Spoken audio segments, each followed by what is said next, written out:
Yes. Selamat malam, senang sekali malam hari ini kita bisa bersama-sama berkumpul kembali. Kita mau memberikan waktu kita untuk Tuhan, kita mau berdoa. Sebelumnya kita akan doa untuk pembukaan. Kami persilakan Ai Julian untuk berdoa.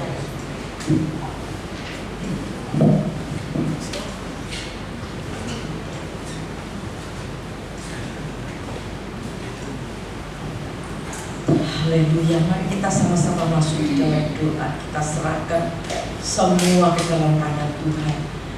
Bapa yang baik, Bapa di dalam surga, saat ini kembali anak-anakmu berkumpul di tempat ini. Tuhan, kami mengucap terima kasih. Tuhan masih memberi kesempatan pada kami untuk sama-sama berdoa di rumah Tuhan. Tuhan memberi tubuh roh jiwa yang sehat, anugerah-Mu yang besar. Biarlah Tuhan kami mau sungguh-sungguh datang kepadamu. Biarlah doa dan penyembahan kami semuanya menjadi dupa yang harum di hadirat-Mu Bapa. Kau urapi hamba-Mu yang tugas, baik yang membawa pujian, baik yang membawa firman-Mu. Tuhan, baik yang semua yang sudah hadir di tempat ini, Tuhan berkati satu persatu. Kau jamah Tuhan setiap kami. Biar hari lewat hari kami lebih menyenangkan hati Bapa. Hari lewat hari kami boleh menyukakan hati-Mu Tuhan. Karena kedatangan-Mu Tuhan sudah tidak lama lagi. Biarlah kami selalu melekat kepada Tuhan. Roh Kudus pimpin hidup kami Tuhan, supaya makin hari dipakai Tuhan makin maju. Tambah hari tambah menyenangkan hati Bapa. Apa yang Tuhan mau di dalam hidup kami, Kau tuntun kami Tuhan, supaya langkah-langkah kami benar dan berkenan di hadapan-Mu ya Allahku. Kuduskan setiap rumah tangga masing-masing Tuhan. Sucikan Tuhan. Biarlah Tuhan kami boleh menjadi contoh di dalam dunia yang fana ini, menjadi teladan-Mu yang indah Tuhan. Di mana saja kami boleh menahan jiwa-jiwa untuk datang kepada Tuhan. Biarlah Tuhan kami tidak tangan kosong ketemu Tuhan. Pakai setiap anak-anak-Mu menjadi alat-Mu yang indah. Terima kasih Bapa, terima kasih. Sekali lagi hamba serahkan saudara-saudara yang belum tiba. Tuhan juga lindungi tibakan dengan selamat. Tuhan pimpin semuanya yang datang malam ini. Tuhan menjawab beban, membawa perkara apapun, membawa sakit, kami percaya dalam nama Yesus. Tuhan tolong satu persatu. Kami tahu Tuhan kedatangan kami utamakan Tuhan. Maka roti dan air diberkati oleh Tuhan. Penyakit pun Kau sanggup lalukan. Terima kasih Tuhan yang baik. Inilah doa kami dan ucapan syukur kami kepadamu ya Allahku, di dalam nama Tuhan Yesus Kristus yang mengasihi Tuhan dan diberkati. Sama-sama katakan amin. Haleluya. Puji Tuhan, Tuhan Yesus sudah bangkit dan Dia naik ke surga dan Dia mencurahkan Roh Kudus-Nya bagi kita semua. Mari kita siapkan hati kita. Kita mau memberikan penyembahan yang terbaik. Kita tinggalkan dulu segala permasalahan yang ada dalam hidup kita. Mari kita fokuskan hidup kita, hati kita hanya kepada Tuhan. Haleluya. Mari kita undang Dia untuk hadir di tempat ini. Haleluya. Datang Roh Kudus, aku rindu dengan minyak yang baru urapiku.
Kami persilakan Ibu Lia.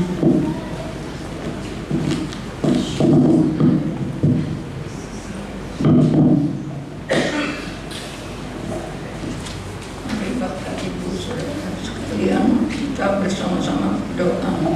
Haleluya. Glory, glory, glory. Glory, glory, glory. Bapak di surga, kami naikkan syukur atas anugerah kebaikan kemurahan-Mu, di mana pada malam hari ini kami sudah memuji dan menyembah-Mu Tuhan melalui ibadah kami sore ini. Biarlah malam hari ini yang ada di ruangan ini kami bawa dengan iman di hadapan-Mu di dalam nama Yesus. Jam satu persatu, yang lemah kuatkan, yang sakit sembuhkan. Kalau yang ada masalah problem selesaikan dengan cara-Mu Bapa. Biar mereka percaya bahwa Engkau hidup mampu menolong kami. Terima kasih Bapak, hadirat-Mu dahsyat luar biasa. Biar pengurapan turun atas kami semua. Terlebih hamba-Mu yang sudah pimpin pujian berdua, Tuhan Kau pakai lebih lagi, terlebih yang bermain musik juga pakai sesuai kehendak-Mu Bapak. Kesempatan indah ini kami bersama-sama berdoa untuk ibadah hari Minggu besok. Kami serahkan sepenuh di dalam tangan Tuhan. Engkau pimpin acara ibadah hari Minggu ini dengan hadirat-Mu Bapa. Pribadi Yesus yang hadir di tengah-tengah ibadah, sehingga semuanya yang melayani-Mu Tuhan, mulai Tuhan seluruh petugas dari penerima tamu sampai Tuhan penyampai firman, oh terlebih yang pimpin pujian penyembahan, semuanya ada di dalam hadirat-Mu yang kudus. Terlebih Tuhan, setiap pribadi yang hadir merasakan jamahan-Mu yang dahsyat luar biasa. Karena Engkau Tuhan juga hadir menghibur yang susah, memberi kekuatan bagi yang lemah, sehingga semuanya ada semangat baru di dalam Engkau. Terpuji nama-Mu Bapa, khususnya 3 generasi dalam ibadah Mandarin ini kami letakkan sepenuhnya di dalam tangan Tuhan. Biar rencana Allah yang jadi buat mereka pakai sesuai kehendak-Mu, sesuai panggilan masing-masing yang sudah Engkau tetapkan Bapa. Tidak ada satupun yang mundur, tidak ada satupun yang gagal. Biar semuanya beraktivitas di dalam Kau ya Tuhan. Terima kasih atas anugerah dan kebaikan kemurahan-Mu. Kesempatan indah ini, seluruh program yang ada di ibadah Mandarin kami taruh dalam tangan Tuhan. Terlebih rencana-rencana ke depan untuk tahun akan datang dan selanjutnya, kami seluruhnya kami percayakan pada Tuhan sendiri. Biar Roh Kudus berkarya lebih lagi, pakai hamba-Mu Tuhan, Ibu Julian sebagai pemimpin, juga Bapak David, semua petugas yang ada di dalam ibadah Mandarin, urapi satu persatu di dalam nama Yesus. Dari yang muda sampai lanjut usia, jamah satu persatu, beri sehat panjang umur, biar semuanya memuliakan nama Tuhan. Terima kasih Bapak, kami naikkan syukur. Engkau baik, amat baik, teramat baik. Engkau tidak pernah meninggalkan kami ya Tuhan. Mari Tuhan yang undur tadi kembali untuk bersama-sama mempermuliakan nama-Mu. Baik yang undur dari pelayanan, yang undur dari ibadah, dalam nama Yesus Kau panggil kembali mereka ya Tuhan. Kami yakin percaya panggilan ulang itu terindah di hadapan-Mu. Terima kasih Bapak. Demikian juga kami serahkan GPPS pusat dalam tangan-Mu yang tersebar di negara ini. Seluruh program yang ada kami taruh semuanya dalam tangan Tuhan. Terutama Tuhan, anak-anak-Mu yang sudah terlibat masuk dari SCS Selang dan Sekas Tuhan, sekali menyerah Tuhan datang, oh Tuhan, untuk melayani-Mu. Biar seumur hidup mereka Tuhan melayani Kau. Terima kasih Bapak, kami naikkan syukur. Kau pakai dosen-dosen yang ada, guru-guru yang ada, terlebih buat anak sekolah minggu, kami serahkan sepenuh dalam tangan Tuhan. Pemuda remaja, guru-guru sekolah minggu, oh Tuhan, perlu kuasa dari Tuhan, karena benih awal yang ditanam di hati anak-anak. Itu sebabnya Kau tolong campur tangan buat seluruh guru-guru sekolah minggu yang ada, sehingga sungguh-sungguh semuanya diberikan buat anak-anak. Karena itu Tuhan, kesempatan indah ini, biar Tuhan berkarya di tengah-tengah ibadat kami.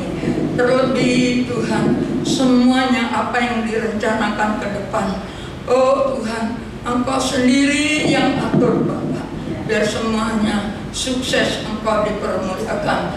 Terlebih pemerintah Republik Indonesia, penetapan di bulan Oktober nanti, jauhkan dari huru hara, jauhkan dari demo dan lain sebagainya. Biar pemerintahan yang sudah dimenangkan ini terkendali oleh karya Roh Kudus di seluruh tanah air Indonesia ini. Biar sungguh-sungguh Injil Tuhan tetap disebarluaskan. Bahkan Tuhan, berita kemana saja, di desa, di kota, luar pulau, dalam pulau, luar kota, dalam kota, semuanya mendengar bahwa nama Yesus Allah yang dahsyat, hebat, juru selamat, penolong kami semuanya. Terpuji namamu Bapa. Kami naikkan syukur, Engkau baik, amat baik, teramat baik. Terlebih malam hari ini, seberapa besar keberadaan kami di hadapan-Mu. Mungkin hari-hari yang lalu, tahun-tahun yang lalu, banyak pelanggaran dalam nama Yesus. Ampuni malam hari ini, perbarui hati kami, pikiran kami, roh kami, kekuatan kesehatan kami, semuanya perbarui. Terutama pendengaran kami, sebentar untuk mendengar firman Allah, supaya setiap benih firman tertanam di hati kami. Ada yang masih belum paham hal kebenaran firman-Mu, mungkin masih tertutup telinga rohani, mata rohani. Kau jamah malam hari ini Bapak, sehingga setiap benih firman ada tempat dalam setiap jiwa kami. Terima kasih Bapak, kuasai Roh Kudus ruangan ini, terlebih ruangan hati dan pikiran kami, sehingga setiap pribadi merasakan jamahan dari Tuhan, sehingga suasana surga benar-benar kami nikmati melalui ibadah pada malam hari ini. Terima kasih Bapak, kami naikkan syukur, kami sambut firman-Mu di dalam nama Tuhan Yesus Kristus. Haleluya. Amin. Shalom, selamat malam Bapak Ibu yang terkasih dalam Tuhan. Puji Tuhan, malam hari ini saya sudah boleh berada lagi di tengah-tengah Bapak Ibu semuanya. Saya mengikuti ibadah online, baik itu doa malam maupun ibadah hari Minggu. Nama saya selalu dicangking dalam doa. Dan saya juga mengucap syukur karena doa dari Bapak Ibu semua, terutama juga Ibu Julian yang doakan saya khusus di atas mimbar. Puji Tuhan, itu yang memberi saya kekuatan. Ya, mungkin dikira enak Bapak Ibu, saya katakan ngurusin orang tua yang barusan ditinggal sama pasangannya, itu sendirian hidup di sana, itu tidak mudah. Apa yang saya harus kerjakan di sana itu juga saya juga nggak bisa bayangkan kalau saya bisa kuat, ya. Tapi semua karena kekuatan daripada Tuhan sendiri. Ya, jadi saya juga ngomong di tempat ini, saya minta maaf terlebih dahulu kepada seluruh jemaat Mandarin. Mungkin di waktu yang akan datang saya masih akan sering bolak-balik ke rumah mama di luar kota karena dia hidup sendirian, jadi otomatis memerlukan saya juga sering pulang pergi dulu untuk sementara waktu sampai nanti tiba waktunya kita bisa atur supaya mama juga bisa tinggal sama anak-anaknya, tidak hidup sendirian di luar kota. Ya, puji Tuhan. Malam hari ini kita akan terima kebenaran firman Tuhan. Ya, mohon semuanya dapat memperhatikan dengan baik supaya pulang nanti kita membawa berkat Tuhan. Amin. Firman Tuhan akan disampaikan oleh hambanya Pastor Christine Budiarjo. Waktu dan tempat saya persilakan. Shalom. Ya, puji nama Tuhan. Sebelumnya saya minta maaf datang terlambat, bukan kesengajaan ya. Di jalan itu ada kondisi yang tidak terprediksi kayak hidup kita ya, seringkali ada interupsi hidup ya. Itu sudah membuat saya ini cukup gemeter gitu, supaya tidak terlambat banyak ya. Dimaafkan ya. Oh haleluya, senang saya kalau dimaafkan. Ya, sebelum kita dengar belajar sama-sama ya firman Tuhan ya, kenalan dulu aja ya, supaya nggak bingung ini sopo ya gitu ya. Nanti selesai firman cuma mikirin tadi itu siapa ya, firmannya nggak ada yang masuk loh. Eman ya, nama saya Christine Budiarjo. Disapa dong boleh? Hai Christine gitu ya. Oh, puji Tuhan. Saya istri dari seorang suami, satu suami saya, dan juga kami berdua dianugerahi satu putra. Ya, satu putra ini anugerah Bapak Ibu sekalian. Karena kenapa kok anugerah? Iya, nongolnya setelah 11 tahun pernikahan kami. Ya, jadi dokter itu sudah bilang gak mungkin bisa punya anak. Lah tapi kita punya Tuhan kan kukuai. Tuhan kita kukuai, betul nggak ya? Iya, ya kalau dia punya mau apa yang nggak bisa gitu ya. Tapi yang membuat saya bersyukur anak ini boleh lahir setelah 11 tahun pernikahan kami itu bukan karena akhirnya aku punya anak, enggak saudara. Yang saya syukuri adalah 11 tahun itu dipakai oleh Tuhan untuk mendidik saya. 11 tahun itu dipakai Tuhan untuk mengubah paradigma saya, cara berpikir saya. 11 tahun itu dipakai Tuhan untuk apa? Untuk membuat saya ngerti maunya Tuhan seperti apa. Ya, kalau akhirnya anaknya lahir itu bonus, saudara ya, itu bonus. Pembelajarannya itu yang luar biasa, nano rasanya, ya. Dan saya dalam pelayanan yang Tuhan percayakan sampai saat ini Tuhan percayakan. Mungkin yang sering dengar Radio Sangkakala, ada yang rajin dengar Radio Sangkakala ya, setiap Rabu pagi saya dipercaya untuk membina satu program pembelajaran namanya Learn to Grow. Kita belajar untuk bertumbuh, Rabu pagi jam 9 di Radio Sangkakala. Kemudian Tuhan juga percayakan pemuritan wanita ya, untuk saya lahirkan bersama teman-teman. Dan sampai hari ini di pemuritan kami juga ada pemuritan oma-oma loh. Oma-oma sampai usia 84 tahun tuh pemuritan. Wah, luar biasa, dan perubahannya wah signifikan banget ya. Oma-oma itu kalau ditanya gini, oma buat apa? Sudah tua kok masih belajar? Katanya gini, iya belajar untuk ketemu Tuhan, persiapan ketemu Tuhan, katanya gitu. Jadi masih semangat ya. Nah, di gereja lokal kami, saya dan suami mendukung pelayanan ya, mensupport kami dari tim gembala yang digembalakan oleh mami saya, yang dulunya dirintis oleh papi saya, udah kurang lebih 33 tahun ya, dan papi saya dipanggil Tuhan 8 tahun yang lalu. Kemudian mami menggantikan di Gereja Betani Indonesia Jemaat Krian, Jemaat Krayan ya. Nah, kami berdua masuk di tim pengembalaan menopang pelayanan mami ya. Oke, itu sedikit tentang saya. Sudah kenal ya?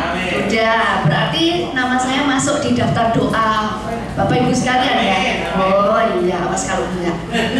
Ya, puji Tuhan. Malam hari ini Tuhan mau kita belajar secara khusus ya. Mungkin kita sudah kenyang ya, belajar itu apa yang Tuhan bisa buat untuk kita, apa yang Tuhan bisa lakukan buat kita. Tapi khususnya malam hari ini Tuhan mau kita belajar apa yang seharusnya kita kerjakan untuk Dia. Amin. Siap-siap ya. Apa yang Tuhan mau lihat dari hidup kita sebetulnya? Apa yang Tuhan tunggu dari kehidupan kita? Kita udah kenyang belajar bahwa Tuhan bisa begini. Dia bisa lakukan ini buat kita. Tapi malam hari ini, ayo sama-sama arahkan hati kita untuk kita mempersembahkan hidup ini untuk Tuhan. Sehingga apa? Tuhan itu dipuaskan melalui hidup kita. Amin. Kalau senang judul khotbah, kasih aja judulnya Rapot Orang Percaya. Ya, rapot orang percaya. Karena ini hal-hal yang Tuhan mau lihat dari hidup kita. Ya, kita baca dulu yuk di dalam 1 Timotius pasal yang keempat. Ya, 1 Timotius pasal yang keempat ayat yang nggak mau dibuka ini. Oke. 1 Timotius pasal yang keempat ayat yang ke-15. Demikian bunyi firman Tuhan.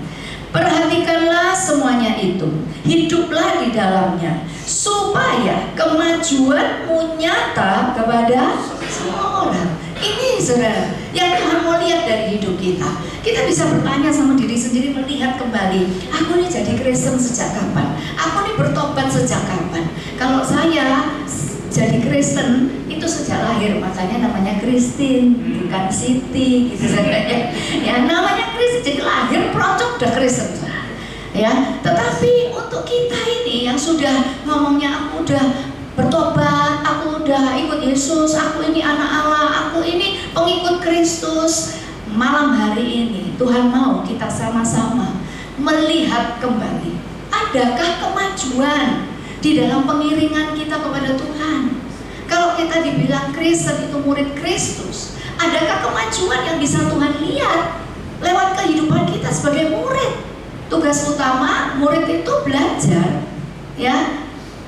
Dia menyelamatkan kita. Itu untuk apa? Untuk kita bisa jadi murid.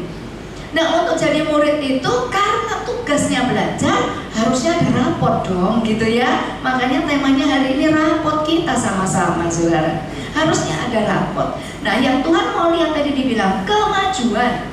Kemajuan itu harus nyata. Kalau nyata itu bisa dilihat, bisa dirasakan, ya. Dan bahkan mungkin orang akan memberikan satu komentar, "Woi kok siji biyen," gitu ya. "Kamu kok lain ya? Dulu dengan sekarang. Lainnya di mana?" Apakah itu kita sudah mencapai kemajuan itu, atau kalau ditanya, "Lainnya di mana? Kamu tuh dulu pelit loh. Sekarang meleki, dutok nggak nomor itu bukan kemajuan, ya. Itu bukan kemajuan. Memang berbeda dulu dan sekarang gitu, tapi bukan kemajuan itu. Nah, itu sebabnya firman Tuhan tuh benar kalau ngomong Tuhan mau lihat kemajuan dari hidup kita dalam kekristenan kita, pertumbuhan rohani kita, hidup kita sebagai murid, dan kemajuan itu harus nyata. Nyatanya itu buat semua orang loh. Ukurannya itu Tuhan tetap pakai orang sekitar. Loh, nggak bisa, saudara. Kita cuma ngomong gini, "Lo prosoku ya aku mengalami kemajuan." Nggak laku namanya prosoku itu, nggak laku, saudara. Ya, prosoku ya wis maju. Ya rasanya aku dia sudah mengalami kemajuan. Kalau ditanya kemajuan dalam pengiringan kita, dalam kekristenan kita ini apa? Loh, saya ini udah kemajuan, Bu. Dulu itu ya saya kalau ngomong aja fales loh, Bu. Sekarang bisa jadi WL loh, Bu. Gitu ya kemajuannya ya. Ya, dulu tuh saya kalau ngomong itu nggak berani, Bu, ngomong. Sekarang kalau ngomong kayak so disetop, Bu, gitu ya. Ya, kita berpikir bahwa lo itu loh prosoku ya wes maju, ya sudah alami kemajuan. Tapi ternyata bukan itu loh, saudara, yang Tuhan tunggu. Atau kita bisa nyebutkan gini, dulu sebelum percaya Yesus aku cuma naik sepeda ontel. Sekarang bisa punya mobil, bisa punya motor, bisa punya rumah. Apakah kemajuan yang kayak gitu yang Tuhan tunggu? Yang mau Tuhan lihat dari hidup kita? Ternyata enggak, saudara. Ternyata bukan itu. Saya mau jelasin dulu. Kalau sepakat dengan saya, ngomong amin ya. Ya, amin ya. Enggak kaku-kakuan mulutnya ya. Ya, kita sama-sama ya. Saya mau nanya, untuk Tuhan kan mau lihat kemajuan nih. Kalau kemajuan itu ada di sini ya. Untuk kita bisa mencapai kemajuan ini, betul enggak? Kalau harus melakukan perubahan. Hah? Iya ya. Mau alami kemajuan tapi kamu berubah. Itu namanya halusinasi, ya. Untuk alami kemajuan itu kita harus melakukan perubahan. Nah, perubahan ini kita bisa tahu apa yang harus diubah, apa yang nggak perlu diubah, apa yang perlu digaspol gitu ya, apa yang harus memang diupayakan, diperjuangkan. Kita bisa melakukan perubahan kalau, saya tarik mundur lagi, kalau kita sering dan selalu punya kerendahan hati untuk melakukan evaluasi diri. Ya, tanpa evaluasi diri, nggak mungkin kita bisa tahu apa yang harus diubah. Dan kalau kita nggak mau berubah, nggak mungkin kita bisa alami kemajuan, saudara. Ini sebuah proses yang nggak bisa disangkali. Ini sebuah proses yang memang sudah demikianlah prosesnya yang harus kita kerjakan. Nah, ngomongin tentang evaluasi diri, kapan terakhir kita evaluasi diri, saudara? Desember, Bu. Evaluasi 2023, resolusi 2024. Jadi nanti kapan lagi evaluasi diri? Nanti Desember, Bu, 2024. Kesuwen, saudara. Ya, kelamaan dosanya lali kabeh. Ya Pak ya? Evaluasi diri itu tidak tunggu bulanan, tahunan, mingguan, enggak, saudara. Evaluasi diri itu setiap hari. Ini sampai malam jam segini saudara, kita masih punya nafas, masih hidup. Kita nggak tahu loh 5 menit ke depan, nggak tahu ya kan ya. Tapi kalau bisa sampai nanti malam mau menjelang tidur, jangan lewatkan waktu teduh pribadi dengan Tuhan. Sebelum kita beristirahat, saya tahu Tuhan pun tahu kita capek saudara seharian. Tapi please, saya dulu mungkin juga sama kayak saudara. Ya kalau sudah malam, apalagi seharian pelayanan gitu ya, seharian berkegiatan, udah malam tuh saya dan gini lah doanya, oh Tuhan tahu hatiku, Tuhan ketemu besok pagi ya, amin gitu ya. Nah karena terlalu capek. Tapi setelah saya mengerti pentingnya evaluasi diri setiap malam, tidak pernah saya lewatkan. Saya lebih serius ya. Kenapa? Pola pikirnya itu begini loh saudara. Kalau kita nggak membereskan hati, pikiran, hidup kita hari ini, 1 hari aja ini loh ya, kita tidak bereskan dengan Tuhan, terus siapa yang bisa menjamin besok kita bisa bangun? Hah? Ada yang begitu pede, besok saya pasti bangun, besok saya pasti bangun, ini loh jadwal pelayanan saya banyak, nggak mungkin besok saya nggak bangun. Nggak bisa loh saudara, nggak bisa. Suami saya ini yang katanya cinta mati sama saya, waduh gitu ya, cie gitu kan ya, yang rasanya itu wah sayang sama saya, beliau aja juga nggak bisa memberikan jaminan tenang, tidur sing enak, besok kamu pasti bangun. Nggak bisa saudara. Diri sendiri nggak bisa begitu pede bakal besok bisa bangun. Orang terdekat juga nggak bisa memberi jaminan. Jadi kalau nggak jelas besok itu bisa bangun apa enggak, sangat penting tiap malam kita bereskan hidup kita. Betul ya? Iya. Jangan simpan segala yang nggak berkenan kepada Tuhan.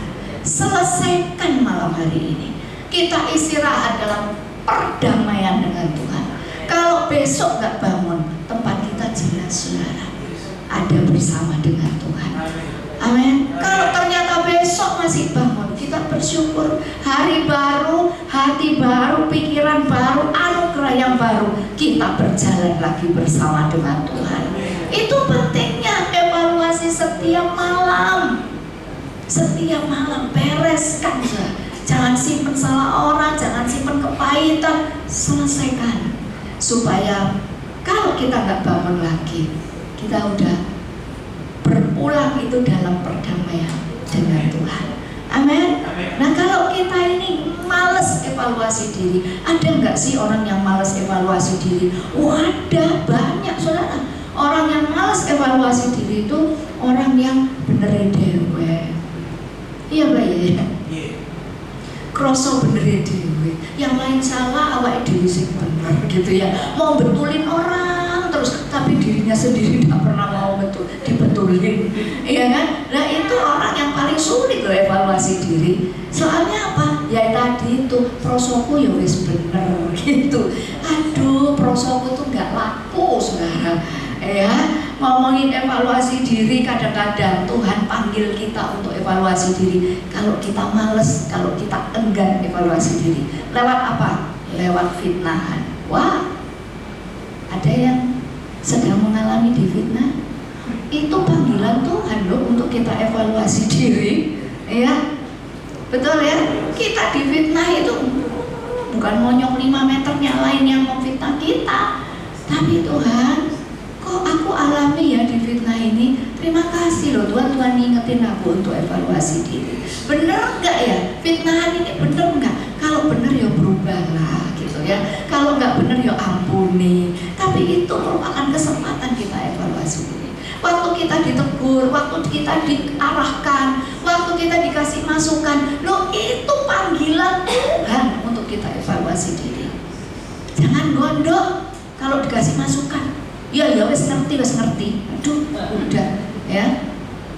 Keren banget ini, senam bibir itu ya, mencap-mencap gini. Wes ngerti.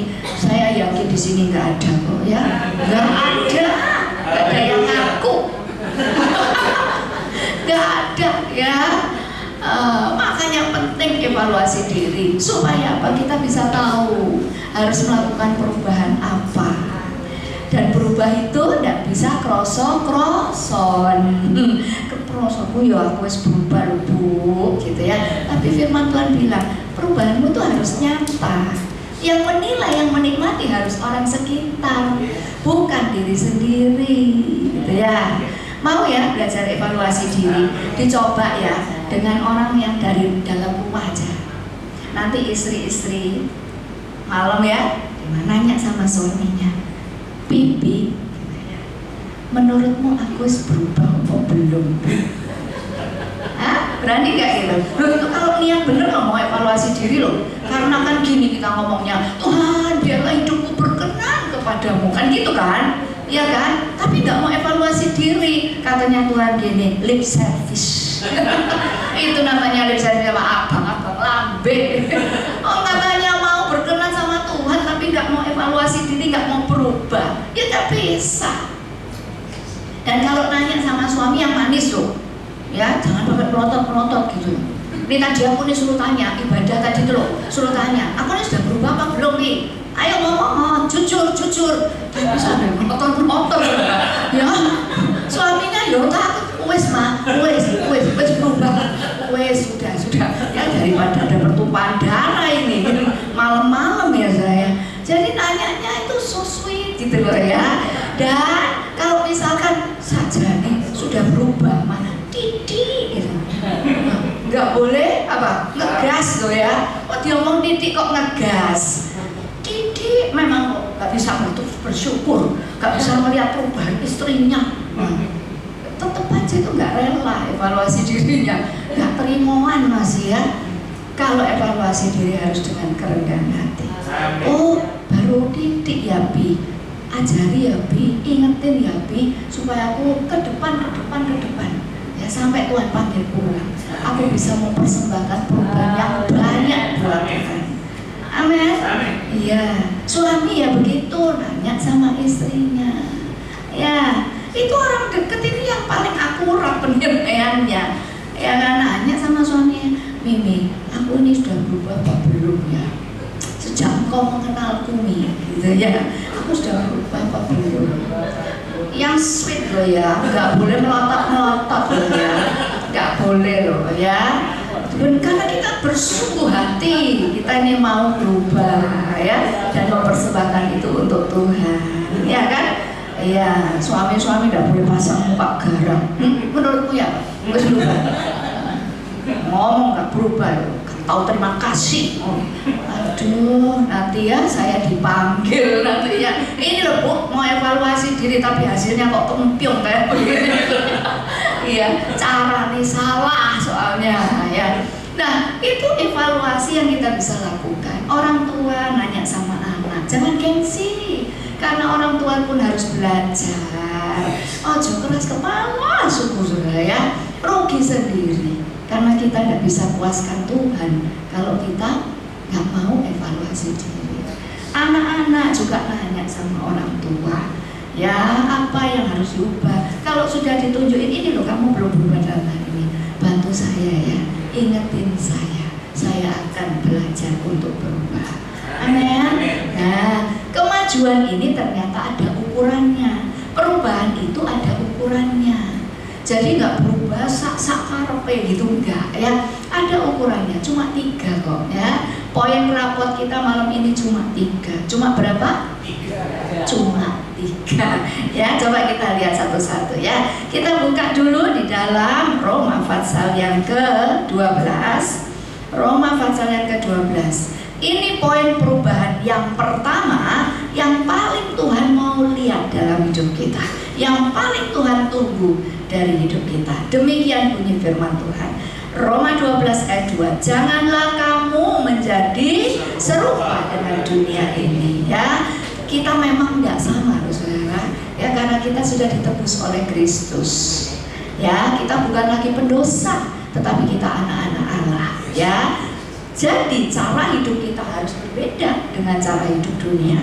Lanjutkan. tetapi berubahlah oleh apa? Pembaharuan budimu, berubahlah cara berpikirmu, itu maksudnya, sehingga kamu dapat membedakan mana yang kehendak Allah, apa yang baik, yang berkenan kepada Allah, dan yang sempurna. Yang pertama, poin rapot yang pertama buat kita semua, Tuhan mau lihat kemajuan itu lewat perubahan cara berpikir kita. Cara berpikir ini kenapa harus diubah? Iya, saudara, cara berpikir ini bentukan. Jadi ada aspek-aspek yang membentuk, yang membangun cara berpikir kita, yang mencetak cara berpikir kita. Yang kebanyakan cara berpikir kita itu nggak pernah cocok sama firman Tuhan. Makanya perlu belajar firman Tuhan, bercermin, evaluasi diri, melakukan perubahan. Nah, supaya cara berpikir kita itu berubah sesuai firman, ya waktu kita dengar firman begini, langsung penjelasan atau firman Tuhan ini dicocokin sama pendapat kita itu. Seto, firman Tuhan ngomong begini, tapi pendapatku kok lain ya? Berarti pendapatku yang harus dibuang, betul ya? Bukan firman Tuhannya yang dibusuk, saudara. Pendapat kita ini yang mesti disingkirkan, supaya jadinya harus gitu ya. Nah, ciri khas seorang murid, kalau hati muridnya itu bertumbuh, saudara, ketika dia dengar firman, dia tidak nyanggah. Hati murid yang bertumbuh, ketika dia dengar firman Tuhan, responnya gini, ternyata harusnya gitu, tak? Berarti aku ini salah selama ini. Itu kalau hati murid yang bertumbuh. Dan kalau memang mau mempersembahkan perubahan bagi Tuhan, jadi harus nyocokin pendapat kita. Pendapat kita tadi saya bilang itu dibangun oleh dua hal. Yang pertama, dibangun oleh pola asuh. Di sini saya percaya nggak ada yang berani bilang bahwa pola asuhku itu yang paling cocok sama firman Tuhan.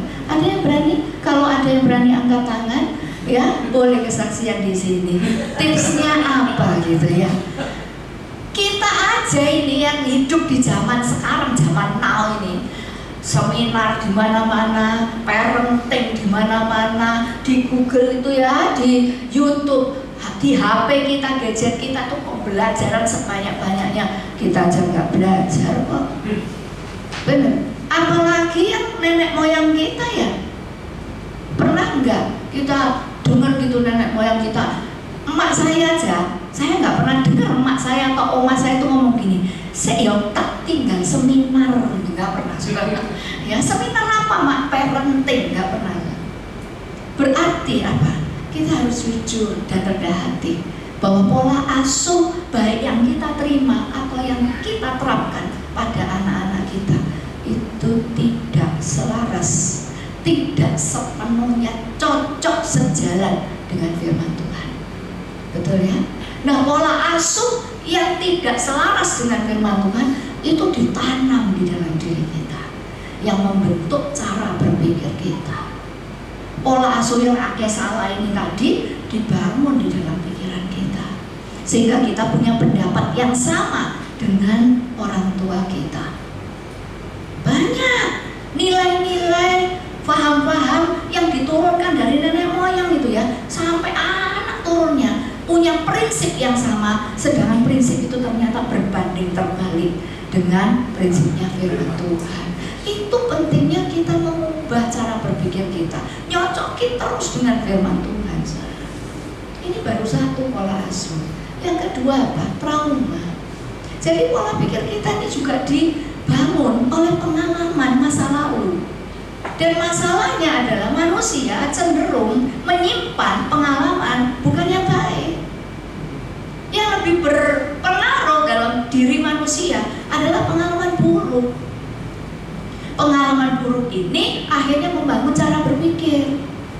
Saya ambil contoh ya, kalau kita tanah diciai orang gitu ya, duit kita dicurangi orang, kerja sama si A, si B, si C, dicurangin terus. Kira-kira saudara, betul nggak kalau akhirnya kita punya pendapat gini, wes gak ono sing iso dipercaya? Bener apa benar? Benar ya? Nah itu loh saudara ya, karena apa? Karena kita menjadikan kesimpulan pengalaman ini jadi pendapat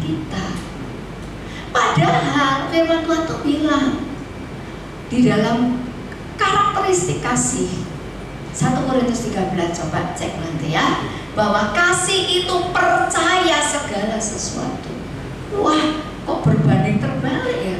Ya itulah, kalau kita cuma belajar dari pengalaman, tidak melihat pengalaman ini dengan kacamata firman Tuhan. Kalau orang bilang belajar dari pengalaman itu loh membuat kita bijaksana, enggak saudara, enggak. Belajar dari pengalaman itu akan membentuk satu pola pikir yang seringkali melenceng dari firman Tuhan. Kalau kita lihat pengalaman kita dari kacamata firman Tuhan, hasilnya akan begini, dicurangi bolak-balik. Kita akan tetap nanya sama Tuhan, Tuhan, kok aku ini dicurangi bolak-balik ini? Aku ini sebetulnya Tuhan mau aku belajar apa sih Tuhan? Belajar prinsip firman Tuhan yang mana sih? Tuhan sedang membangun nilai ya yang ilahi, yang rohani itu apa sih Tuhan? Betul ya? Cara lihatnya pasti begitu gitu. Kalau pengalaman buruk ini kita lihat dengan kacamata firman, saya harus belajar apa? Nanti kan Tuhan ngomong, kan bilang gini, makanya tahu jok serokah.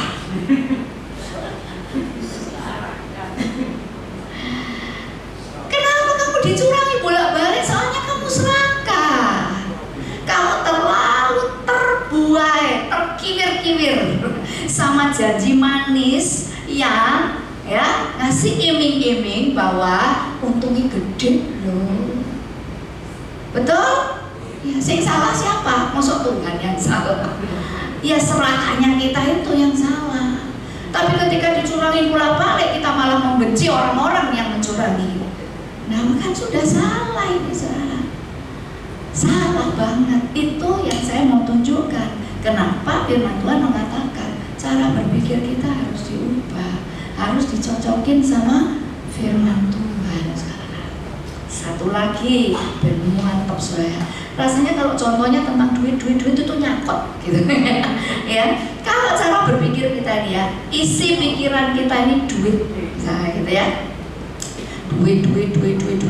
Maka kita akan melihat segala sesuatu dan menilai segala sesuatu dengan ukurannya apa? Duit.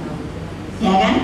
Akhirnya mengukur segala sesuatu dengan duit. Kalau melakukan sesuatu, aku itu apa? Bisa enggak ada ketulusan kayak begini? Gak bisa. Nggak bisa. Kenapa? Lah pikirannya duit toh. Iya toh. Melakukan ini aku dapat apa? Apa mungkin Tuhan gerakkan untuk memperhatikan seseorang? Sopo sih nggak tekno aku? Siapa yang memperhatikan aku? Enggak. Nah akhirnya kita nggak bisa dipakai Tuhan. Karena cara berpikir kita yang tadi salah itu. Isinya duit. Terus bagaimana dengan menilai orang lain? Lo sama, kita akan menilai orang sekitar kita itu dari apanya? Duitnya, ngumpulnya sama orang yang berduit. Kalau sama orang yang nggak berduit, alergi. Ini nyedek lapor, pasti mau nyilih duit ini, gitu kan ya? Iya ya. Jadi akhirnya perilaku kita ini, buru-buru mau serupa Kristus, memper aja enggak, saudara. Karena cara berpikir kita itu udah salah gitu loh. Jadi ada orang yang datang ke rumah, ini lihatnya juga dari duitnya, level ekonominya di bawah kita. Ngomong sama anaknya, bilang, mama nggak ada. Soalnya apa? Paling datang mau pinjam, iya kan? Padahal enggak loh saudara. Dia itu walaupun ekonominya di bawah kita, dia datang itu mau ngirimi Black Forest tuh saudara. Tapi sudah kadung ditolak, iya. Karena pikirannya salah, gitu loh. Ya mengerikan ya, kalau pikiran tidak dirubah itu sangat mengerikan. Akhirnya orang tuh bisa menilai kita, menyimpulkan kita, wes ya, ojo cedek-cedek sama dia, jangan deket-deket sama dia. Kenapa? Moto yang motor duitan gak kroso, saudara. Ya, enggak motor duitan, tapi bisa dibuktikan lewat segala perilakunya dan ucapannya. Ya, kalau nggak dapat apa-apa dia tidak mau lakukan apa-apa. Hati-hati ya. Saya percaya di sini nggak ada. Semuanya tulus ya. Amin ya. Ya Tuhan, dengar Tuhan. Ya, itu yang pertama. Cara berpikir kita harus berubah. Sampai di sini poin rapot yang pertama masih merah atau sudah biru? Ya, aku aja gak dapat Tuhan, berarti aku cara berpikirku masih salah Tuhan. Masih merah rapotnya. Ya, setelah kita belajar, kita berjuang lebih baik lagi. Amin. Merubah cara berpikir kita sesuai firman Tuhan. Ya, tidak gampang-gampang ngajarin anak turun kita dengan pendapat kita sendiri yang salah. Ya, cari mantu sing sugih, ngangkat harkat martabat. Ketoknya bener, tapi gak sesuai firman Tuhan. Ya, ini yang pertama. Saya berharap kita bisa belajar dari sini. Rajin cintai firman Tuhan, rajin baca firman supaya cara berpikir kita terus diubah. Yang kedua, poin rapot yang kedua, Tuhan mau lihat perubahan apa? Kolose 3 ayat yang ke-23. Jadi perubahan yang pertama adalah perubahan cara berpikir kita.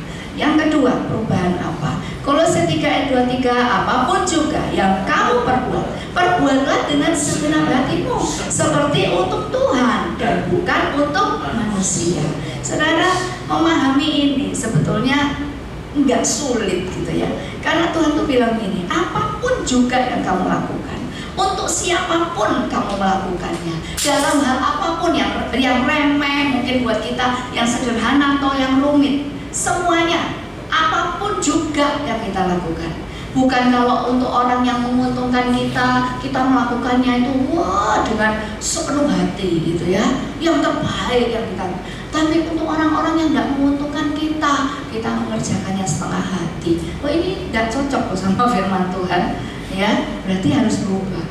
Dan dibilang di situ apapun juga yang kamu perbuat itu dengan segenap hati. Ukurannya apa segenap hati?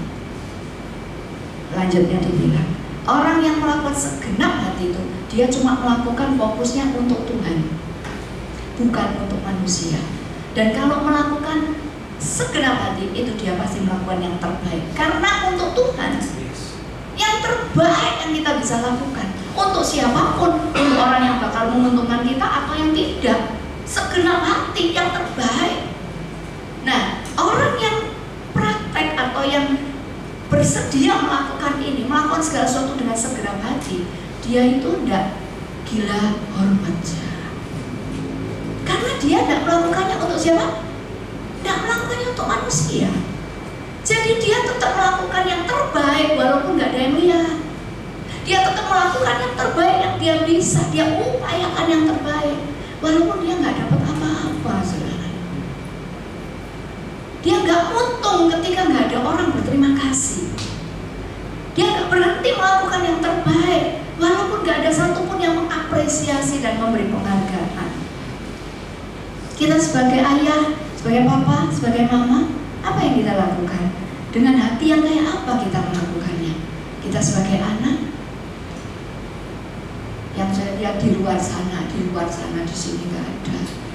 Ya, seorang ibu melakukan segala sesuatu, kan pekerjaan rumah itu ibu yang mengerjakan, mama yang mengerjakan, betul ya?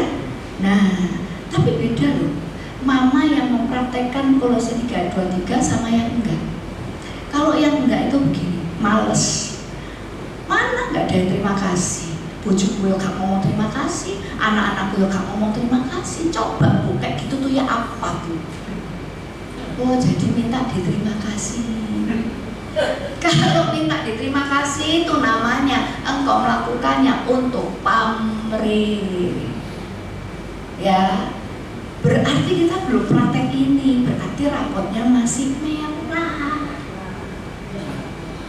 Kalau dilihat, melakukannya tuh rasanya semangat 45. Tapi kalau nggak ada yang lihat, saya lihatnya ya enggak kok aku yang disuruh. Wes monyong 5 meter langsung gitu ya, ngomel ya. Tapi berbeda loh kalau punya hati yang seperti ini. Poin rapot yang kedua, kedua yang Tuhan mau lihat perubahan dalam diri kita adalah perubahan sikap hati kita. Waktu engkau nyapu, hatimu kayak apa? Waktu nata kursi, hatimu kayak apa? Itu saja. Waktu bekerja, hati kita tuh kayak apa, saudara? Waktu masak, ya, waktu melakukan tugas di kantor, hati kita kayak apa? Saya punya cerita dan itu pengalaman itu nggak pernah saya lupakan karena Tuhan sedang menjelaskan ini buat saya. Dulu, saudara, kami ini sudah menikah 33 tahun. Jadi dulu itu sebelum anak saya lahir, itu awal-awal penyesuaian itu, wow, rasanya ya alot gitu kan ya. Nah, kami berdua ini kan dua-duanya sudah hamba Tuhan. Jadi kalau ada beda pendapat, kalau ada perselisihan, kita perang apa? Ayat, perang ayat, saudara ya. Dan suami saya itu tipe pengkhotbah lapangan. Jadi kalau khotbah di sini nggak usah pakai mic, itu wanter suaranya, saudara. Nah, saya kan lemah lembut ya, lemah lembut. Ya. Nah, waktu berselisih paham, dan suami saya ya suaranya banter ya, saudara. Udah, buat saya, kamu kok bentak-bentak sih? Nah, suami saya kalau ngomong otot, saudara, memang. Jadi ya buat saya, loh kok melotot-melotot, enak aja mendelik-mendelik, nyentak-nyentak, karena dewe aja gitu. Iya kan? Nah, akhirnya, nah ini ngomong cerita, akhirnya perselisihan itu reda, sudah. Ya wis lah gitu ya. Sudah ini perselisihannya selesai, suami saya tiba-tiba ngomong gini, non, bikinin kopi ya, lakonnya nopo Pak, mantep.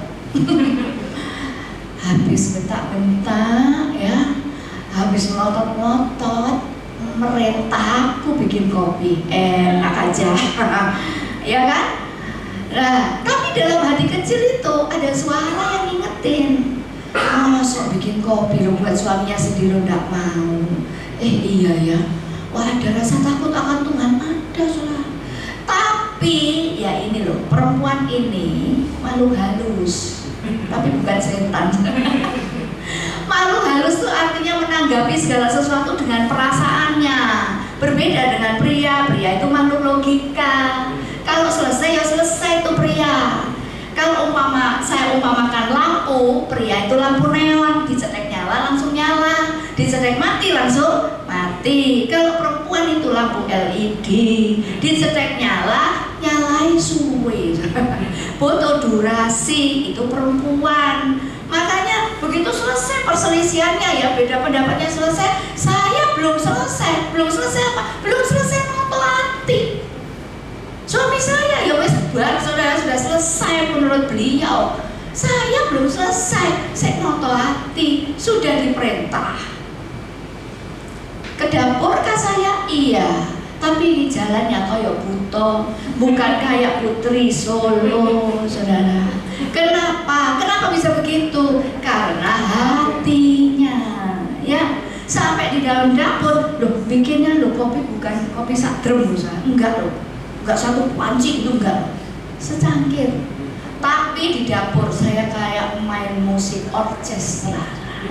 Nada rock, londang grobiak gitu. Siapa yang kayak saya? Ada. Dulu artinya jengkel, artinya jengkel lah, makanya itu ya. Iya. Waktu ngaduk ini, ya kutah kabeh, saudara. Ngaduknya itu speednya itu kayak 100 km per jam. Soalnya hatinya mangkel, ya toh. Hatinya ini, waktu saya ngaduk tumpah semua, untung nggak tak kasih garam kok, saya tetap tak kasih gula ya.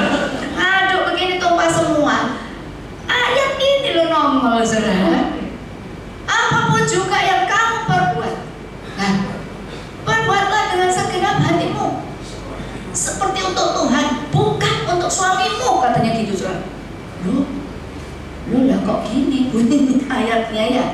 Waktu saya merenungkan, saya bilang, Tuhan, gak usah pakai ayat, hatiku saya mangkel Tuhan, gitu. Gak bisa, saudara. Ya, Tuhan tuh terus jelasin ini. Yang menikmati kopi yang kamu buat itu siapa, Christine? Ya, dia itu bucekno itu Tuhan. Ya kan tidak bisa ngomong yayangku gitu, masa bisa artinya mantel kok. Terus dia itu bucekno habis mendelik ya, suara banter merentah gitu kan ya, bucekno. Oke, yang nikmati kopi ini nanti suamimu. Tapi yang nikmati hatimu pada saat kamu buat kopi siapa, Christine? Nangis saya saudara, langsung nangis, terus gak bisa bela diri. Saya bilang, ampuni Tuhan, aku kok lali ya. Saya kok lupa.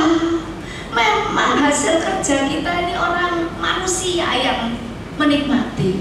Tapi pada saat saya melakukan ini, Tuhan itu sedang menikmati hati saya. Kok cek gak pantes sih gitu ya. Saya tuh mempersembahkan hati yang penuh kedongkolan, kejengkelan, kemarahan. Gak pantes, gak pantes ya. Itu sebabnya saya langsung bertobat. Tuhan ampuni saya. Saya lupa Tuhan. Saya lupa.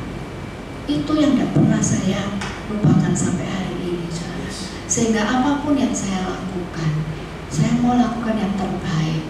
Karena Tuhan menikmati hati saya. Yang nikmati karya saya orang lain nggak masalah. Saya nggak diterima kasih nggak masalah. Yang penting pada saat saya melakukannya, dia senang dengan hati saya. Dia senang bisa menikmati hati saya. Dia puas dengan sikap hati saya. Yang terbaik yang saya kerjakan. Saya rindu ya kita semua, kan kita punya Tuhan yang sama ya. Kita punya kerinduan yang sama, senangkan Tuhan sampai Tuhan panggil kita. Mulai dari ini saudara, karena sikap hati itu gak ada orang tahu. Cuma kita yang bisa mempertanggungjawabkan itu di hadapan Tuhan. Engkau melakukan yang terbaik menuai decak kagum manusia. Tapi kalau pada saat engkau melakukannya, itu tidak dengan upaya terbaik, tidak dengan ketulusan, kemurnian hati, gak ada artinya saudara buat Tuhan. Ada amin? Yes. Bagaimana poin rapot kedua ini? Merah apa biru? Merah masih ya. Yuk kita kerjakan sama-sama, berjuang sama-sama, memperbaiki sikap dari hati kita. Untuk kalau ukurannya sikap hati, Tuhan mau menikmati sikap hati. Gak ada pekerjaan yang terlalu rendah atau terlalu tinggi. Gak ada pekerjaan rendahan atau pekerjaan yang keren. Gak ada. Semua yang engkau dan saya kerjakan itu tujuannya adalah supaya hati kita itu bisa dinikmati oleh Tuhan. Itu saja saudara. Yang ketiga, yang terakhir. Yang ketiga, apa yang Tuhan mau lihat dari hidup kita ini? Yang pertama, perubahan cara berpikir. Yang kedua, perubahan sikap hati yang tersembunyi, tapi Tuhan bisa menikmatinya, merasakannya. Dan yang ketiga, 1 Timotius 4 ayat yang ke-12, demikian bunyi firman Tuhan. Jangan seorang pun menganggap engkau rendah karena engkau muda. Saya ingin memberikan catatan di sini. Ini bukan ayat hanya untuk anak youth-nya. Karena begini, berapapun usia kita, ya, berapapun usia kita, di atas kita tuh masih ada yang lebih tua loh. Betul? Ngomong kita umurnya 100, ternyata di dunia ini masih ada ya usianya 105 kan gitu kan. Nah dibanding yang lebih tua kita lebih muda. Jadi ayat ini untuk kita semua, tua muda ya. Nah dibilang di situ jangan punya nafsu yang rendah ya. Dibilang jangan seorang pun kau menganggap engkau rendah karena engkau muda. Jadi jangan punya nafsu yang rendah ya. Jadilah teladan bagi orang-orang percaya dalam perkataanmu, dalam tingkah lakumu, dalam kasihmu, dalam kesetiaanmu, dan dalam kesucianmu. Ini berbicara tentang cara hidup. Ini berbicara tentang perilaku, perbuatan, perkataan. Nah jadi yang ketiga ini yang Tuhan mau lihat dari hidup kita adalah perubahan cara hidup. Bagaimana cara kita bekerja, bagaimana cara kita mengelola rumah tangga kita, bagaimana cara kita mendidik anak-anak kita, bagaimana cara kita melayani, bagaimana cara kita membawa hidup kita ini sepanjang hari demi hari ini. Itu Tuhan mau melihat kita ada perubahan situ. Jadi kita udah nggak bisa lagi ngomong gini loh, aku ya wis ngene iki, gelem ya ngene, gak gelem ya wis. Nggak bisa, saudara. Mungkin terhadap manusia kita bisa ngomong begitu. Saya percaya kita nggak sanggup ngomong gitu sama Tuhan, saudara. Betul ya? Makanya Tuhan tunggu perubahan dari hidup kita. Dan persembahan terbaik itu bukan pelayanan. Persembahan terbaik itu bukan duit kita. Persembahan terbaik yang pasti membuat Tuhan puas adalah perubahan kita, karena kita melakukan firman Tuhan. Wah, itu persembahan yang terbaik, excellent itu di hadapan Tuhan. Karena memang itu yang Tuhan tunggu, saudara. Perubahan perilaku, gimana caranya supaya kita bisa terus ingat ya? Harus merubah perilaku kita, harus mengubah ucapan kita. Kadang-kadang seringkali kita ngomong dulu baru mikir, ya kan ya? Ya, sudah ngomong dulu baru mikir, yang dengerin itu sudah adem panas, masuk ICU, kitanya ngomong gini, aku mek guyon kok. Lah ini loh masuk ICU, saudara. Kenapa sih gini-gini stres gara omonganmu, saudara? Ya gara-gara omongannya kita. Ya hari ini dia sehat karena omongannya kita. Ketemu lagi koyokan sini, waduh, greges terus, sing emah, sing apa gitu ya. Waktu kita ditegur, iya kamu loh ngomong kok kayak gitu. Dia terlukai loh sama omonganmu. Ya lebay. Aku kayak guyon kok. Lo enak, saudara ya. Nek ngomong begitu ya. Jadi tanggapi serius. Lo sama sih ngerti. Kan gitu ya. Makanya memang mesti hati-hati. Ya, mikir sik baru ngomong. Kesuwen Bu mikir sik baru ngomong. Selak lali katanya gitu. Iya betul ya, selak lali ya. Lali ya gak apa-apa, berarti itu ada izinkan kau ngomong. Selesai, saudara. Ya gak usah digentun nih selak lali. Ya kan gitu ya. Ada lagi yang ngomong gini, gak apa-apa Bu, yang penting aku lega. Halo, ngomong kok ukurannya mau lega. Ya, ngomong itu ukurannya aku ngomong berkenan gak sama Tuhan. Terus dampaknya apa buat orang lain? Gak bisa cuma ukurannya selak lali, yang penting aku lega wis ngomong. Gak bisa, wis hapus itu cara itu dari hidup kita. Amin ya. Amin. Belajar untuk mikir sih gitu loh, saudara. Mikir sih baru ngomong. Sampai firman Tuhan di Amsal itu begini, supaya gak terlanjur omonganmu tengkapkan gitu, tanganmu di mulutmu, tamu mendewek ke mulutmu ini gitu loh ya. Dan kalau sudah terlanjur, saya sangat berharap ini momen-momen yang menjelang pencurahan Roh Kudus ya, memperingati pencurahan Roh Kudus. Salah satunya ya, orang yang hidupnya dipimpin Roh Kudus, dia itu kalau nyadar itu durasinya makin pendek. Benar, saudara? Artinya begini, kalau sudah kadung keperoncot, orang yang dipimpin oleh Roh Kudus, orang yang menghormati Roh Kudus dalam hidupnya, dia cepat nyadar, hitungan menit, gak tunggu bulanan, baru nyadar. Omonganku sih 3 bulan lalu tah, kesuwen cepat nyadar. Durasi pertobatan makin singkat, itu membuktikan kita bertumbuh secara rohani. Pertobatan durasinya makin singkat, makin pendek, itu tandanya engkau dan saya menghormati Roh Kudus, dipimpin oleh Roh Kudus. Itu prakteknya ini dari 1 Timotius 4 ayat yang ke-12. Dan Tuhan kasih kuncinya supaya kita tak kebablasan dalam omongan, dalam perilaku ya. Gimana caranya? Tadi bilang, ingat-ingat ya, dimanapun engkau ada, engkau harus jadi teladan. Teladan itu apa? Contoh. Kalau jadi teladan itu tidak nunggu orang lain melakukan lebih dulu, enggak. Kalau jadi teladan itu kita yang mulai lebih dulu. Teladan benar. Dan mungkin kita ngomong nggak sempurna kok jadi teladan, mono bisa. Teladan benar itu dihasilkan dari kita yang mau berubah karena melakukan firman. Dulu bujukan, contoh ya, dulu bujukan. Loh, nggak usah lihat sebelahnya gini loh saudara. Nanti ada pertumpahan darah loh di sini malam ini ya. Jangan loh ya. Dulu bujukan, ya. Terus setelah belajar, bertobat, mulai sekarang aku nggak mau bujukan. Kalau dulu tuh nggak bujuk, nggak enak. Dulu nggak bujuk, keringat dingin, adem panas, soalnya nggak bujuk, saudara. Ya, sampai tanya sudah makan belum? Sudah makan, ngomong belum. Bukan pekon, tapi memang terbiasa bujukan soalnya gitu kan ya. Nah setelah berubah, terus gak bujukan, gak suka bohong, gak suka ngapusi gitu kan ya. Berubah, loh perubahan ini loh, dari yang bujukan jadi gak suka bujukan. Perubahan ini loh saudara yang diteladankan. Berarti kan bisa aspek demi aspek hidup kita kan.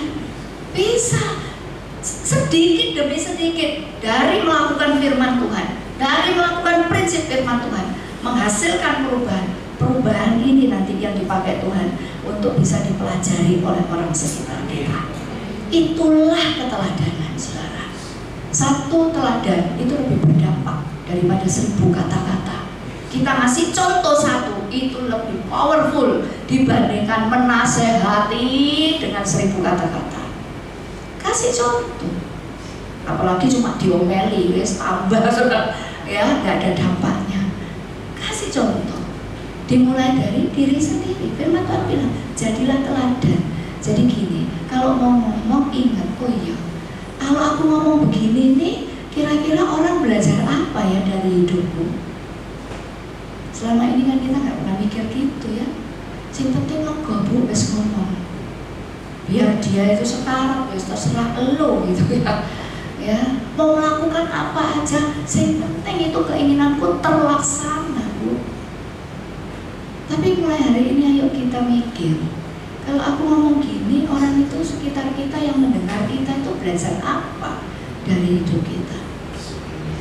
Melakukan sesuatu, orang sekitar kita ini lihat kita, orang ini belajar apa dari hidup kita? Penting, saudara. Itu merupakan salah satu wujud penginjilan itu, saudara.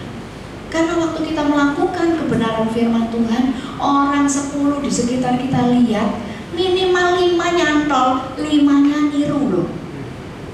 Kayak MLM loh hasilnya. Melakukan yang benar, 10 lihat, 5 meniru. Oh iya ya, saya bener kayak gitu. Dia meniru, saudara. Setelah dia meniru, di antara 5 ini satu masing-masing ini ada 10 orang di sekitarnya. Terus lihat satu persatu tuh melakukan. Iya yo, itu yo sing bener. Nah nyantong aja separohnya itu melakukan hal yang benar lagi. Itu makna hidup kita, saudara. Jadi kita memang nggak bisa hidup semau-mau gue, nggak bisa. Pastikan sampai titik Tuhan panggil pulang. Orang itu bisa belajar kebenaran yang kita hidupi dari hidup kita, saudara. Saya rindu ini saya tularkan buat semua orang supaya kita nyadar hidup kita ini bukan tentang diri sendiri. Hidup kita ini bukan tentang rencana dan keinginan kesenangan kita. Enggak, hidup kita umat tebusan Kristus itu tentang Dia, tentang rencananya. Hidup kita ini adalah tentang memuaskan Tuhan.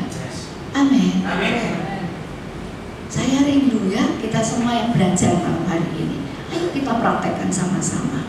Saya punya prinsip dalam melayani itu, mengkhotbahkan yang saya hidupi dan menghidupi yang saya khotbahkan. Jadi ini bukan jual jamu, saudara. Ya, ini yang saya hidupi dan saya mau terus melakukannya sampai Tuhan panggil. Saya tuh pengen, ya, cita-cita saya nggak aneh-aneh. Saya enggak, cita-cita saya bukan populer, bukan kaya, enggak.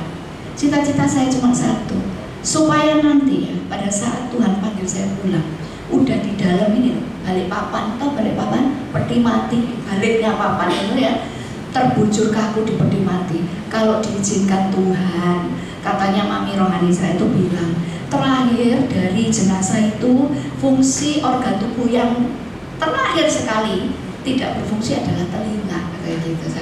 Dan saya kalau boleh, wah sudah terbujur kaku gitu, saya bisa mendengar. Orang-orang yang mengenal saya kan pasti maisong kan, iya kan? Nah Bapak Ibu sekalian udah kenal saya, awas kalau nggak maisong. Kok pakai ngancam Bu gitu ya? Nah maksudnya gini, pasti yang datang itu yang apa?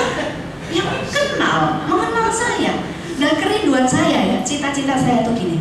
Kalau ada orang yang nangis, yang mengenal saya ini nangis di sebelah peti saya itu ya, saya cuma mau dengar mereka semua ngomongnya begini, aku kehilangan teladan. Halo? Aku ini loh belajar setia itu dari hidupnya Christine. Aku ini belajar taat itu diajarin dia. Aku belajar lembut hati, mau dituntun, mau diubahkan, mau dibentuk.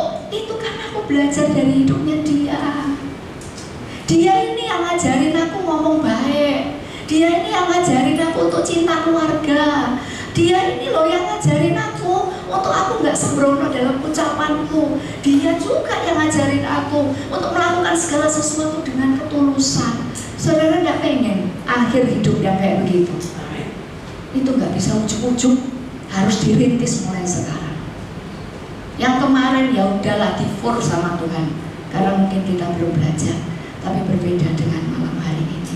Selesai malam hari ini, Tuhan bilang kau sudah belajar. Dan aku mau lihat itu dari hidupmu. Ada amin. Saya masih punya mama mertua, ya. Dan kalau saya mati duluan, jangan sampai mama mertua saya nangis, tapi nangisnya bahagia. Jangan sampai, sudah benar ya. Ya mama mertua saya terus nangis, terima kasih Tuhan, mantu jahat satu ini mati. Loh, ya repot saudara ya. Ya mantuku yang jahat ini mati, aku udah tidak tertekan lagi. Terima kasih, bersyukur sama Tuhan. Jangan sampai, jangan sampai. Dan kalau saya nanti punya mantu, jangan sampai mantu saya nangisi saya. Aduh aku merdeka Tuhan, terima kasih. Dari mama mertua sing cerewet, sing ngatur, sing sakar oleh dewek. Loh jangan sampai, jangan sampai. Ada amin saudara? Ya, jangan dipikir oh saya masih lama, saya masih muda. Hello, mati tidak tunggu tua, muda bisa mati. Nggak tunggu sakit, sehat kok bisa mati. Jadi waktu setiap kita ini nggak ada yang tahu. Tapi sejak kita belajar hari ini, kita kerjakan dengan kesungguhan hati. Amin. Mau jadi teladannya sampai nanti titik terakhir. Banyak orang akan kehilangan karena mereka kehilangan teladan hidup. Karena engkau dan saya melalui memberi contoh, karena kita mau melakukan firman Tuhan, banyak orang hidupnya diubahkan. Amin.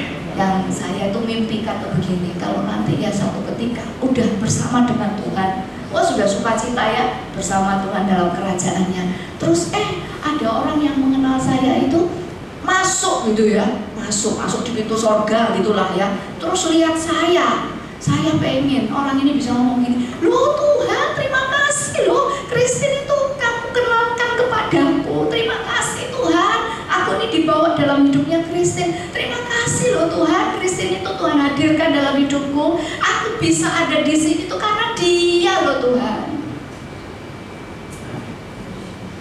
Amin. Jangan sampai kita di neraka terus orang itu ngomong, aku masuk sini ini karena Dia loh Tuhan, bareng masuk nerokoknya. Enggak ya. Amin. Kumpul di sini, kumpul di surga. Ayo, 3 poin rapot ini kita kerjakan sama-sama. Perubahan cara berpikir, perubahan apa? Sikap hati kita, dan yang ketiga perubahan cara hidup. Jangan kaku-kaku, tapi belajar taat, mau diarahkan Tuhan supaya akhir hidup kita semua. Saya tuh sampai gambar saudara, gambar itu bikin gambar nisan itu saya tunjukkan sama suami saya, sama anak saya. Nanti ya, nggak usah tulis ayat dowo-dowo, nggak usah. Kalau engkau terberkati dengan hidupku sebagai istri, sebagai mamamu, gitu ya. Nah, tulis saja di nisan saya begini, hidupnya berdampak. Keren sah. Ya, hidupnya berdampak karena banyak orang yang merasakan dampak keteladanan kita. Mari kita pejamkan mata sama-sama. Kita mau renungkan apa yang Tuhan rindukan, mau lihat dari hidup kita. Izinkan Roh Kudus membuka kehidupan kita dan mengingatkan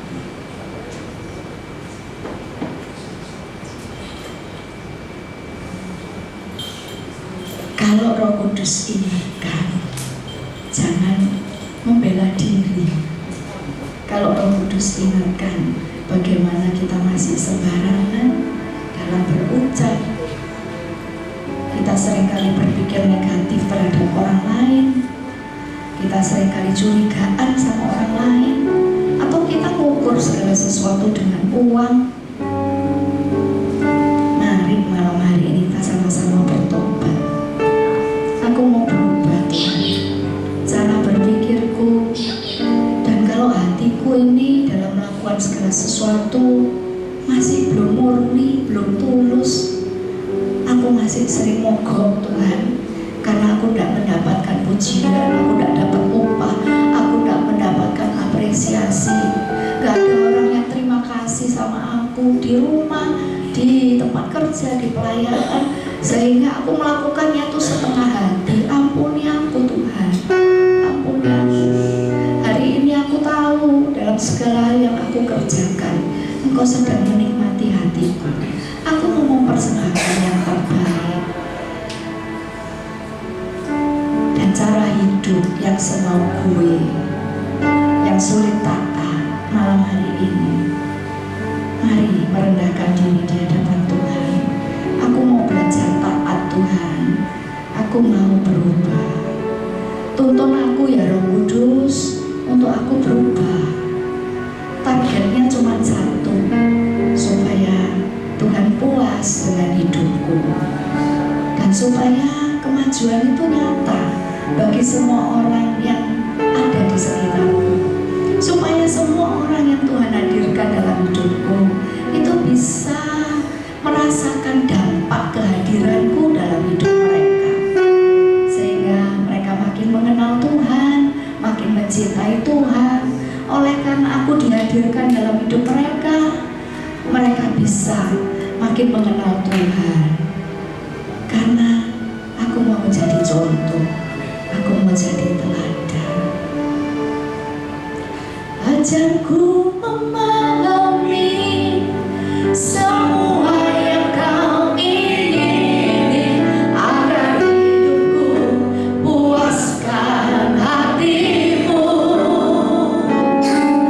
Bagimu aku rela sepenuh hati menghamba, serahkan diri, genapi karyamu. Ajarkan Tuhan, ajarku memahami semua yang kau ingini, agar hidupku puaskan siapa? Hatimu. Amin. Bagimu aku rela sepenuh hati menghamba, serahkan diri, genapi karyamu. Ajarku Tuhan. Mari yang mengerti firman Tuhan malam hari ini dan mau menanggapi firman Tuhan itu bangkit berdiri di hadapan Tuhan. Mari sama-sama dengan saya. Aku ngerti Tuhan, kami mengerti. Aku rela sepenuh hati menghamba, serahkan diri, genapi. Sekali lagi dengan segenap hati. Ajarku memahami semua yang kau ingini, agar hidupku puaskan kau. Bagimu aku rela sepenuh hati menghamba, serahkan diri, genapi karyamu. Serahkan diri, serahkan diri, genapi karyamu. Serahkan diri, serahkan diri, genapi karyamu. Biar musik bahagia dengan lembut. Mari ambil komitmen malam hari ini. Firman Tuhan telah disampaikan dengan segala keterbatasan saya, tapi saya percaya firman dan rohnya tidak terbatas. Firman dan rohnya akan berbicara pada setiap hati malam hari ini, dan Tuhan menunggu tanggapan kita, Tuhan menunggu respon kita.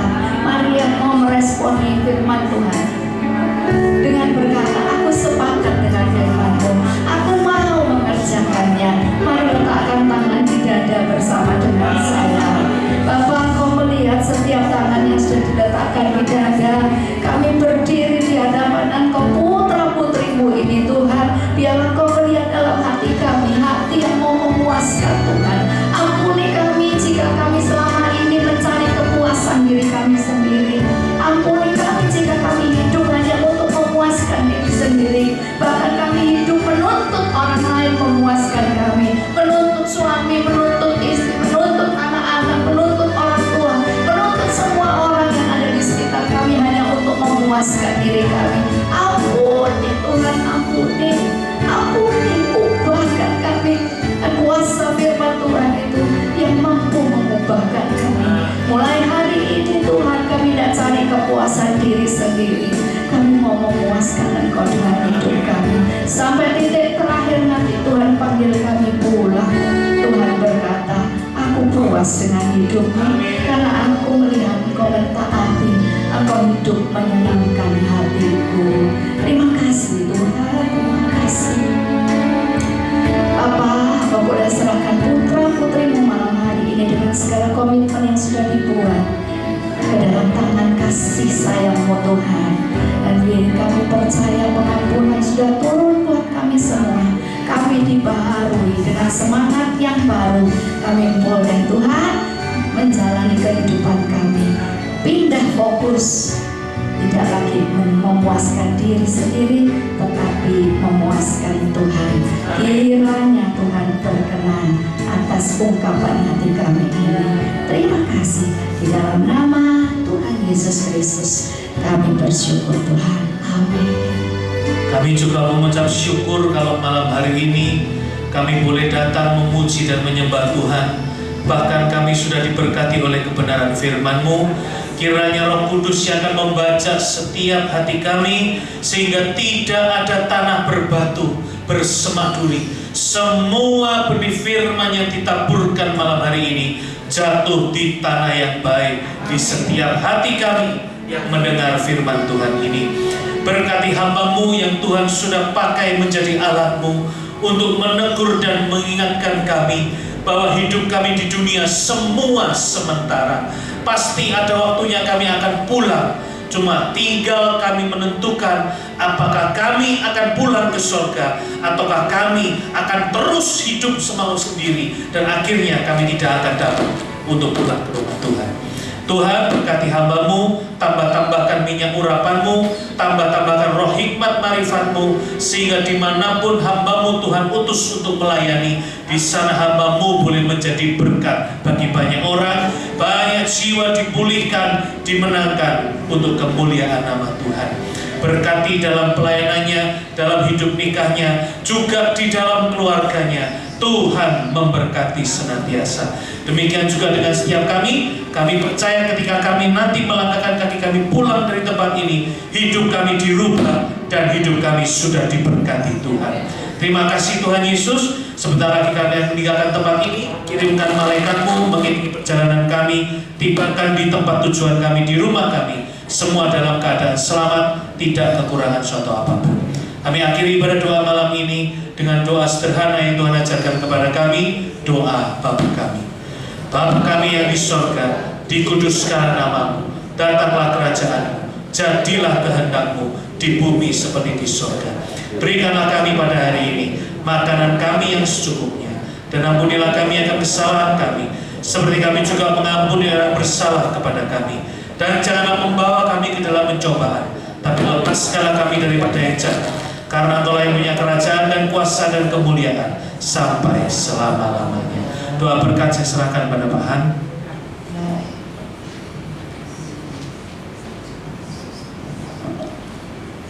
Sekarang saudaraku yang dikasih Tuhan, terimalah berkat daripada Allah Bapa, cinta kasih Tuhan Yesus Kristus, di dalam persekutuan Roh Kudus yang terus membawa kita di dalam kekudusan dan kebenaran sampai Yesus datang kali kedua. Di dalam nama Tuhan Yesus kita terima berkat Tuhan. Haleluya. Amin.